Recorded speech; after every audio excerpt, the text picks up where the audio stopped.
So really stressed.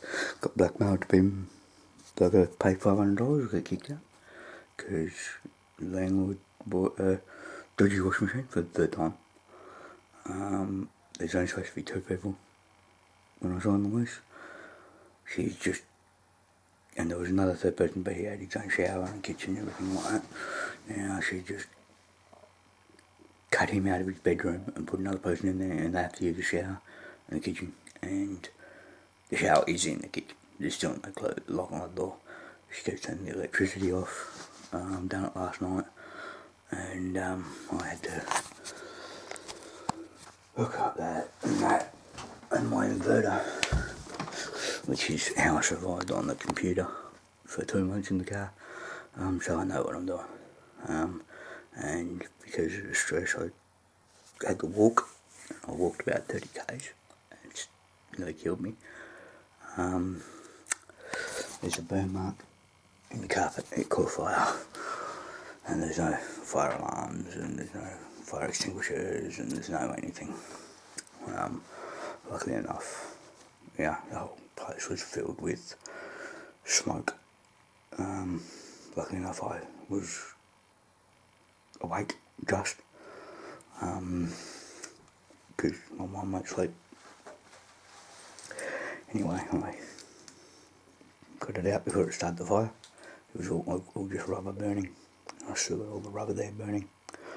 And this is what I've been forced to jerry-rig, because the Australian government has robbed me of well over $10 million, and ASIC does not prosecute financial institutions, including government superannuations or insurance companies or banks.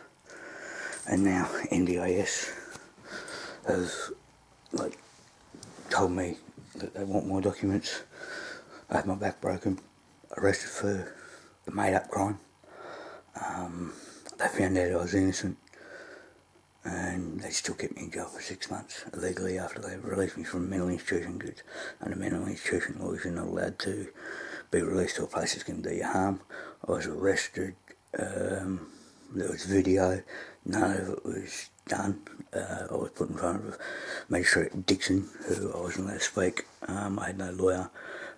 Police said I was on terrorism charges in Western Australia, which was a complete load of fraud. I got remanded into custody because I'd only just arrived in South Australia on a medical certificate to try and get help. I got videos of me before the hospital. 20 minutes, calm, cool, collective. And then I've got in the hospital where I have my back. I haven't got videos of that because they don't take videos of those crimes. But those people that broke my back, 50% L5 and 40% L1, still have not been charged, and it's for 4 years now. So, and I still haven't received any physio. I've only just got painkillers after 4 years of trying with doctors who treat me like a leper and refused and just abused me, broke the law. Like in Millmerran, this old doctor who thought he was there arrested me and put me in Toowoomba Mental Health for 5 days for suspected drug use. Right? Fucking welfare that stole my son and murdered 2 of my children got their doctors, their psychiatrists, to say I was a methamphetamine abuser for 15 years. Right? There's only one problem. I never ever tested positive for it. Yes, it was marijuana. All under 100 milligram mgs, right? Which is very, very small use. Used for pain only. Okay, because cricket bats to the head died. And the evidence I have on Morley CIB from back in the late 80s and 90s, I've got a photographic memory, and the police arrived on the scene in 3 minutes, but because they were friends with the biker whose son, well, he was there too, they'd done this.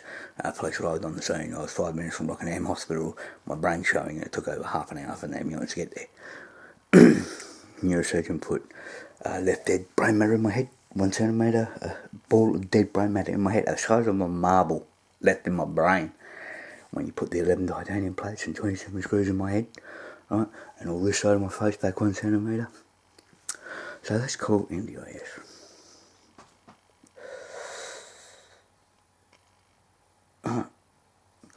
Because technically, under law, when I sent her to 4 pieces of paper and tell her to read them. She hasn't done anything on the human rights abuse, the terrorism, the kidnapping, the murder. She's looking at 20 years in jail. But I can't get on the NDIS. They've stolen tens of millions of dollars on me.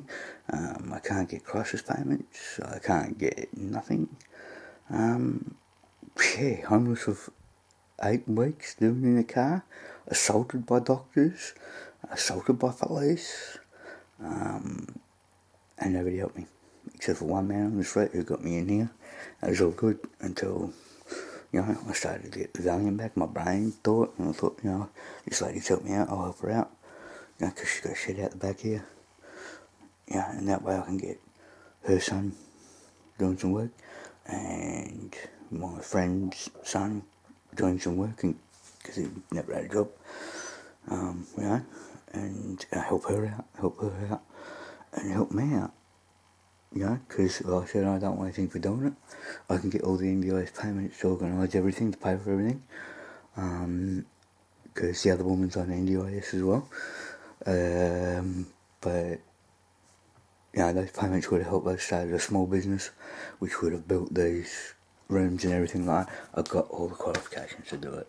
I just can't physically do it because of the human rights abuse. And the doctors refusing treatment everywhere in Australia, refusing help, and the anxiety. So let's ring Kim and see what letters from a doctor she needs.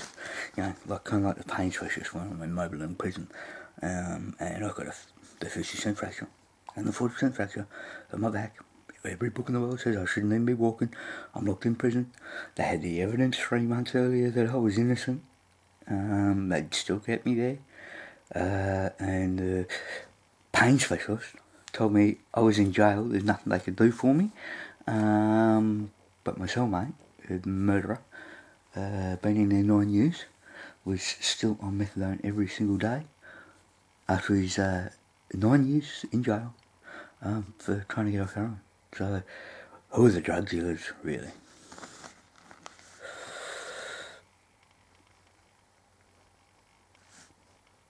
Let's get this going. I'm crashing millions of dollars of computers. I've heard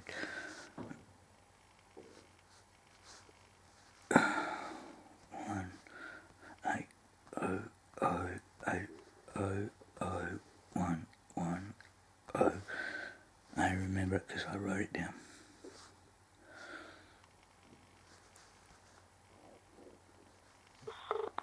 Welcome to the National Disability Insurance Scheme. Please listen carefully, as our menu options have recently changed. If you are calling because you are currently impacted by the coronavirus emergency, or if you would like to get more information or discuss your circumstances, please press 5. If this is an emergency, please hold while I transfer you. This call may be recorded or listened to for quality and coaching purposes. If you don't want this call to be recorded, please let us know. Now that gives me permission to record it, because they didn't say NDIS may do it.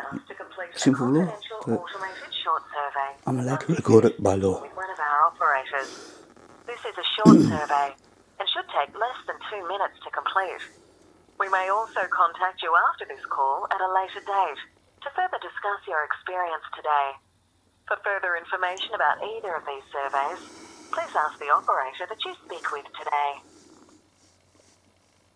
The NDIS requests respectful communication during your call. But they're allowed to blackmail you, tell you you're a liar, and everything. Language, behaviour, or abuse that includes threats of physical harm or violence, religious, cultural, or racial insults, or any other derogatory remarks. Now swearing is in the dictionary. I'm allowed to swear by law.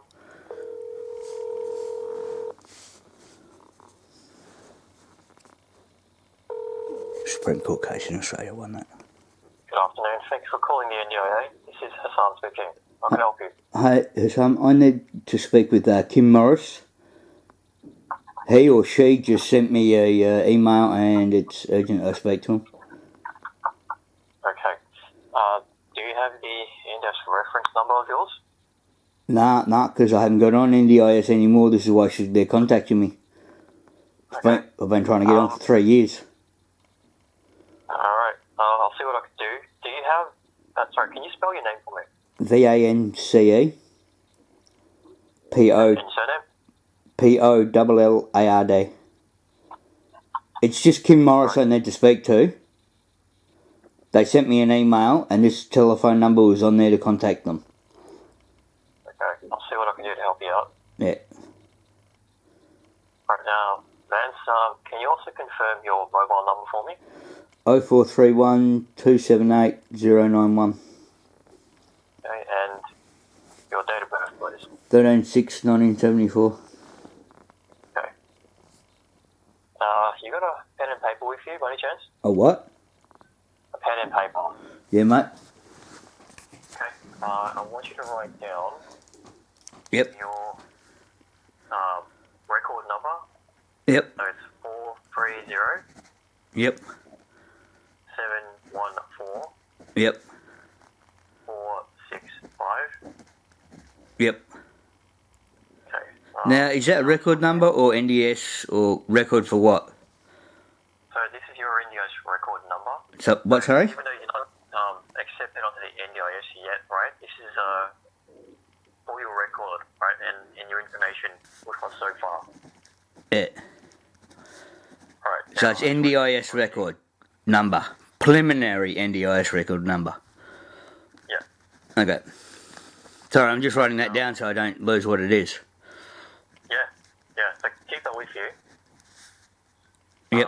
Now I'm going to do some reading here to find out what I can.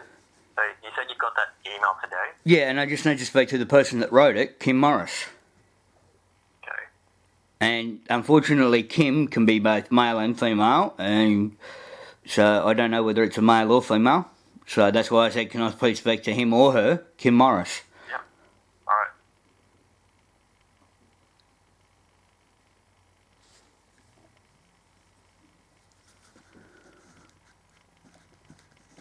Alright, doing some reading here to try and get you what I can. Well, I can tell you, she told me I need more documents, and I need to speak to her about it. I don't need you to read the whole thing, I need you to put me through to Kim Morris. Okay. I don't have a direct line to Kim, but there are other things I can do to get you connected with them. God. Why should someone send me an email and put this number on there to contact them if I can't contact them through the number? Not everybody has a degree in computer science and have the equipment to do this. You're right. And, That number's really a general number. well, then what I say I can contact her on it? So that's a general number to the National Call Centre for number of general matters. But what you lodged here was a complaint, I believe, and this Kim person is one of the people from the complaint area. Okay, so what's the number for the complaints department then? I don't have a direct number to them. Nobody does. Do they even exist, or is it just an AI? Like when they sent out all those bills to people on Centrelink that didn't owe money.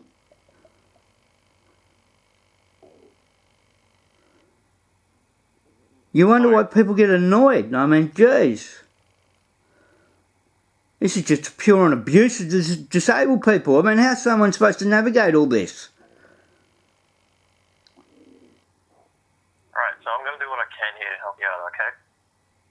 Well, I've told you what you can do, but, I mean, it sounds like all you're going to do is send this Kim Morris, if they exist, an email saying for them to call me.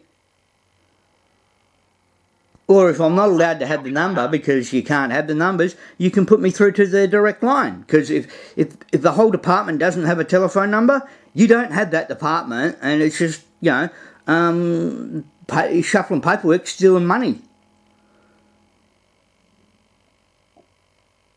Okay, so I do not have a direct line to these people. Then who does?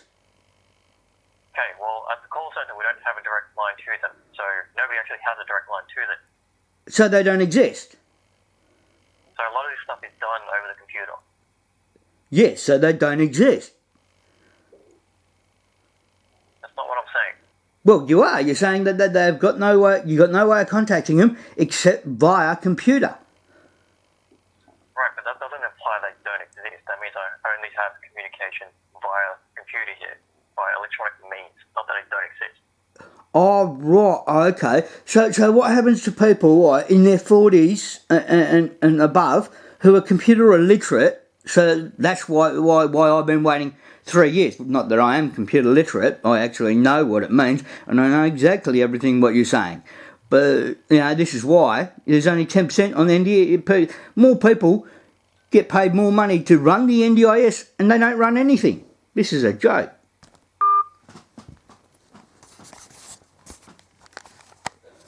Well, keep going. Now, what do you do? Fuck me, eh? Don't have computers. Yes, I've got one there. Yes, I've got one there. I've got a fucking multi-billion-dollar computer in there. But they smashed it all. And crashed it all. Because of what I can prove that they're doing. Shouldn't have stolen my fucking son or murdered my kids. Don't fuck with a man's family. Especially a sociopath with multiple personality disorders. Right, so let's try this again. Let's go over the head to the minister, because I originally put the complaint in with the minister. That's how come I got something done after 3 years.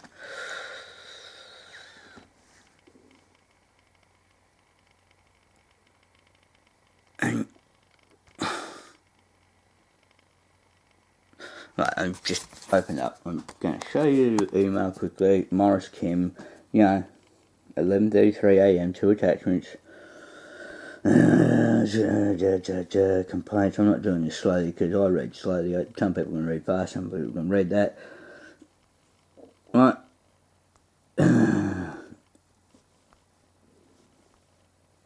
My complaint. Okay, slow it down. National Disability Day. Email Kim Morris, Gov. AU. So, anybody with any brains, and she's a senior office complaints officer, anybody with, if you've got anything, you ring that number. I just rung that number, and you know what happened from there. Right? I'm not allowed to do this. Right? Okay. Usually those attachments, they said it's got 2 attachments, but there's one here. Usually they're just headers, and they've got stuff in them, but access required.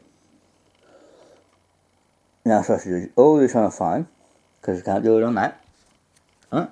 So I have to put the camera down for a second, because I cannot read that. I mean, no normal person could.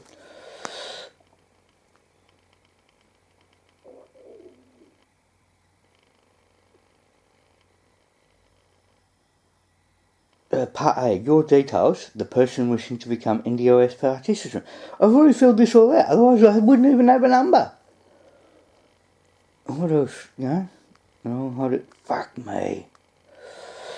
I just spam right out, because, hello, yes, I'm listening, I'm reading. Part B, your privacy and consent to share your information. We can give it to anybody we want, a third party. That's what it says in there. I'm not going to go through it because I've done these documents, but I legally altered the contract, not giving them authority to have consent to give evidence to third parties that I did not pre-approve. Right. Part C, how would you like your NDIA to contact you? Well, preferably a phone call, after ringing them 10 times. Important information about your carer's family members. Important information about your carers and family members. I don't have any, so, but if you don't fill that out, you don't get it. Your disability or need for early intervention support. Well, I've done that. I ended up in jail. And there's a big thing here in red. It says, person in confidence when completing official document, do not copy. Right, so they got watermarks on them. How can I can copy them off here? If I don't copy them, then how am I going to print them from here? Because yeah, so that one's like fucking 4 pages long, 5 pages long. Signature. All right, full name. That's it.